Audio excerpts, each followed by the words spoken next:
Good morning, everyone. How are we all? Johnny Fisher versus Dave Allen 2. This sort of got me thinking about our game in general, boxing, this sport. We love that. You can get two essentially lower level fighters. You know, we'd sort of say these were British title level, maybe. This is a British title level fight. And there's very few other sports where you can get sort of a very, very lower level match game, whatever, call it what you want, that would garner the interest of all the fans that follow that sport. Sort of combat sports and boxing are really the only sports that do that. You know, you'd never get a Wimbledon final with two wild cards in it that would do the same numbers as, say, a Wimbledon final with Federer and Nadal in it. Do you know what I mean? It doesn't really happen in other sports, but it happens in boxing, which is one of the reasons why boxing is the greatest sport in the world, I believe.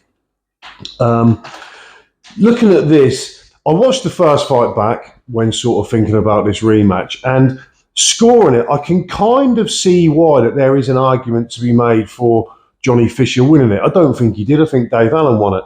But I do think that there's an argument when you watch it and just score it, that there is an argument for Johnny Fisher. Like I say, I do think Dave Allen won. And if you certainly take the fight on, you just look at a fight, you look at the way it ebbs and flows, you look at the way it swings, there's a general feeling of who won the fight, and Dave Allen won the fight quite clearly.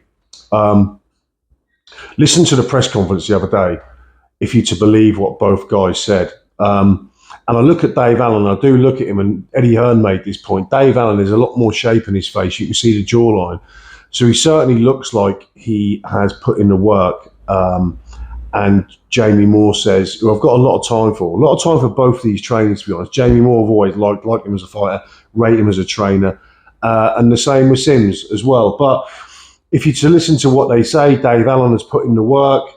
And certainly if Dave Allen had a better engine and a better condition, I mean, he still had a great condition to do what he did, both guys did, but if he had sort of elite level condition in the first fight, I think Dave Allen would have won that fight quite clearly, and he would have stopped Johnny Fisher. He could have let his hands go more, his punch volume could have been greater, and it would have probably stopped Johnny Fisher. It's one of Dave Allen's problems really for his whole career, is the fact that he's never had the sort of engine to let his hands go as much as what he'd probably want to, and he'll say that himself. He doesn't throw a lot of punches, and that's the majority of the time. That's down to the fact he just hasn't got the engine to do so. I mean, he said it in the cards on the table, sort of 20-minute little thing they done, which was great, by the way. If you haven't seen that, I'm sure you have. But Johnny Fisher said to him, "You hit me with your best shot, and you couldn't put me away." And Dave Allen said, "Yeah, I was fucked."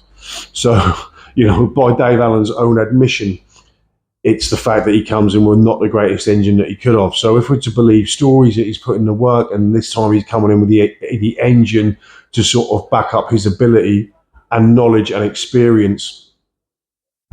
When we talk about experience, I kind of think and this was very much the case with Conor Benn in the Eubank Jr. fight. I think if Conor Benn had 4 or 5 more fights at a higher level and the experience to go with it, he'd have beat Chris Eubank Jr., quite frankly.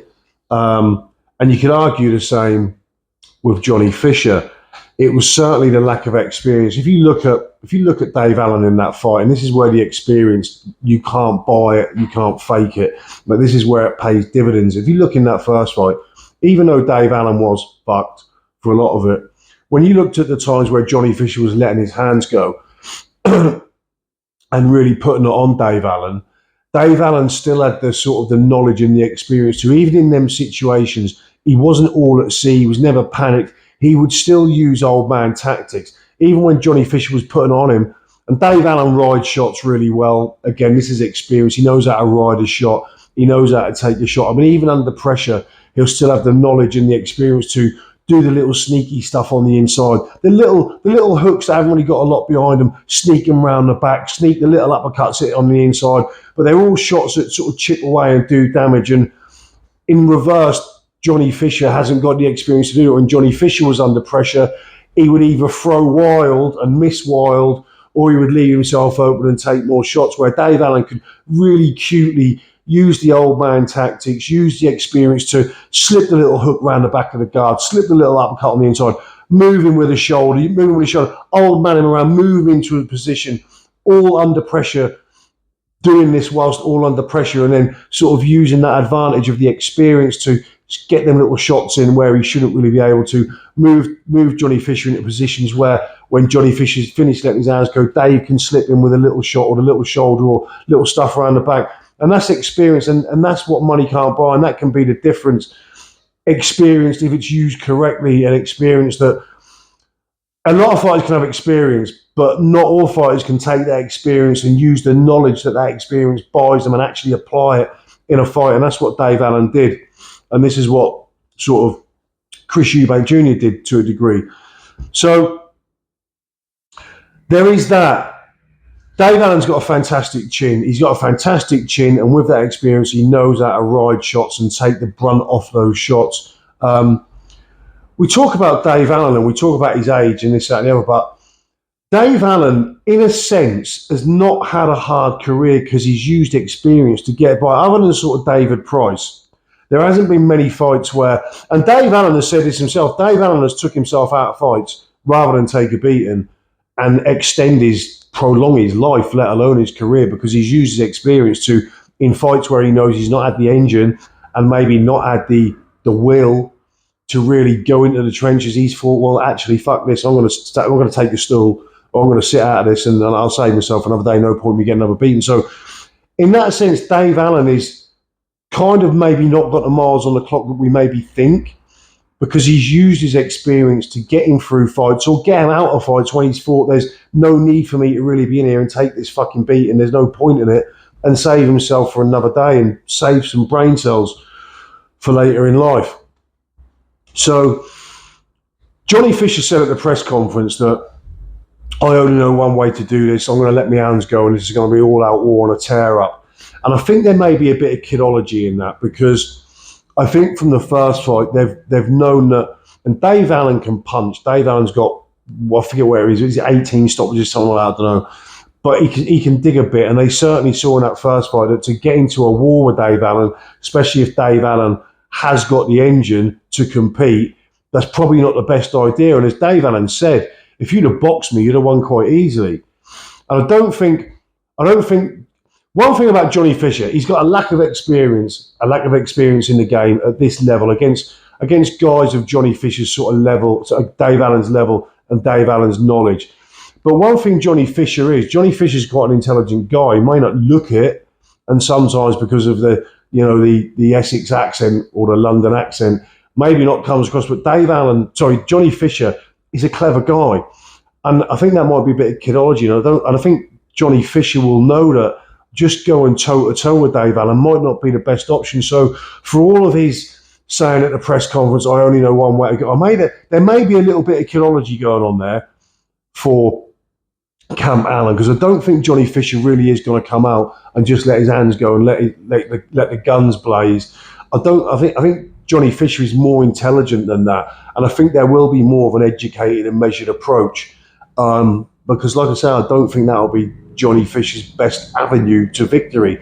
There may become a time in the fight where he elects to let his hands go and have a tear up, but I don't think he's just going to come in there as sort of senseless as that sounds and let his hands go from the start. I think he's more educated than that. I think Johnny Fisher's a more intelligent guy than that. Dave Allen, for me, and just to hear me out on this, and this might seem a bit condescending, and it's not, and let me explain.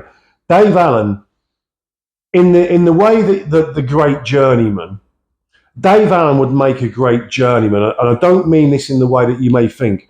If you look at all the great journeymen, your Peter Buckleys and this, that, and the other, they could take hidings in fights, seemingly, and lose fights massively, but they don't get hurt very often because they're masters. Their experience and their knowledge, their ring IQ means that they can seemingly take beatings, have massively in the red records, but never really take a lot of damage because of their experience and their IQ.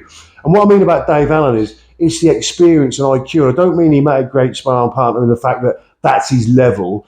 I mean that he's got the knowledge and the experience that he can get himself through fights if he wants to without taking a huge amount of damage, because he's got the cuteness, he's got the whereabouts, he's got the knowledge, and he's got the experience to do so. And if Dave Allen does come in with a far greater engine, you can't buy experience. if Dave Allen really, if Dave Allen, if we believe what Dave Allen says, if Dave Allen really wants a third fight, if Dave Allen really wants to turn this into a trilogy, as he said in his own words, he's got to win this one to get the trilogy. Now, Dave's in this at this point to retire with as much money as possible. And I'm a big Dave Allen fan. I like him as a man. I made a video ages ago saying about Dave Allen. When not a lot of people had watched Dave Allen's YouTube channel, I was saying if you want to watch a great YouTube channel of someone who's been there and done it, especially in the gym, sparred the very, very elite highest level, he has some great stories and he really knows the game. Dave Allen's one of them guys who's forgotten more about the game than a lot of people ever know, albeit whilst never really reaching genuine world title level. But Dave Allen he's just got so much more knowledge. So if Dave Allen is true in what he says, and I believe Dave Allen wants to make as much money in his career as possible with the few years that he's going to have left, then a trilogy against Johnny Fisher is going to be fantastic. And he needs to win this fight to do that. And I think maybe like never before, there's a great motivating factor for Dave Allen to actually put it in and for Dave Allen to actually go out and want to win this fight. And that is the money to be made in a trilogy. And this could be a great British trilogy. And this is going back to what I said before. There aren't many sports that can generate this much interest amongst the whole broader spectrum of boxing fans, even though this is essentially a very low-level occasion. But I think Dave Allen really wants that rematch. I think he wants to capitalise on the earnings from this fight and then a rematch. It would possibly even bigger earnings for both. So I think there's genuine motivation, whereas I think earlier in Dave Allen's career, there possibly hasn't been the genuine motivation there is for this. And for that reason, and for, again, the weigh-in is going to tell us a hell of a lot. We can see that whatever condition Dave Allen comes in on the scales, that's a clear indication of how Dave Allen's mentality is going into this fight and how much will there is and how much he wants to win. So that'll be a great indication. I was going to leave this till after the weigh-in, but, it's kind of a bit of a cheat in it, really. But the weigh-in will be a massive indication. And will Johnny Fisher have learned enough just from that fight and the space in between to really... Well, that was a great experience for Johnny Fisher, but is that enough experience? He's at home, he's at the Copper Box, and like I said before, I do think Johnny Fisher is not going to come in the Romford Bull and just go out there swinging hands. I think he will come in more educated, but there will come a time, and Dave may even old man him into the sense of, I've got Dave reeling, I've got Dave on the ropes, I'm now going to let my hands go. Dave Allen has still got the far greater IQ and the far greater experience in the ring to do that to Johnny Fisher, because there will come a time in the fight when Johnny Fisher's adrenaline is flying and he can get drawn into it. And if Dave Allen really has put the work in, if Dave Allen really does want that third fight, then Dave Allen can. I believe he can. I believe that there are levels. And I like Johnny Fisher. I'm a big fan of both these guys. I made a video on Johnny Fisher a long time ago, just on Johnny Fisher the person. I really like the person. His old man's a bit of a character, and maybe someone should have a word about his old man, about his life longevity and his diet, because, that guy's probably got serious health issues as it is, or he's going to. But I do like Johnny Fisher, really like the guy. He's an educated guy, he's a clever guy, and I really like Dave Allen. I find it hard for anyone to say they dislike either of those two guys. But if the scales tell the correct story, and if Dave Allen, what I'm reading into Dave Allen as, and he really wants that third fight, he really wants that trilogy, then I believe that means Dave Allen will have put it in this camp. And with Jamie Moore, who I really rate, I think Dave Allen can win this. And I think Dave Allen can win this on points. I think Dave Allen could win this safely on points. And I expect Dave Allen to box for the majority. And when he sees an opening, if he manages to hurt Dave Allen, and if he managed to get Dave Allen reeling and a little bit scrambled, I expect Dave Allen to try and finish him off, and I believe he can finish him off. We saw in the first fight that Dave Allen certainly has the power to hurt Johnny Fisher, and with a better engine and a higher punch volume, he could have put Johnny Fisher away. And I just think we're going to see a lot better Dave. I think we'll see a better Johnny Fisher, no doubt. But I still think when it comes down to toughness, Dave Allen is a fucking hard man. He's a real hard man. Johnny Fisher's a hard man. They're both hard men.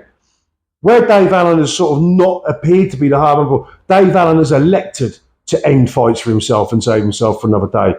And I think Dave Allen, if he really wants this and he really has put the work in, He's the better fighter. He's got the better IQ. He's got the more experience, and he's just a better technical fighter and probably punches harder. So I'm going to go with Dave Allen.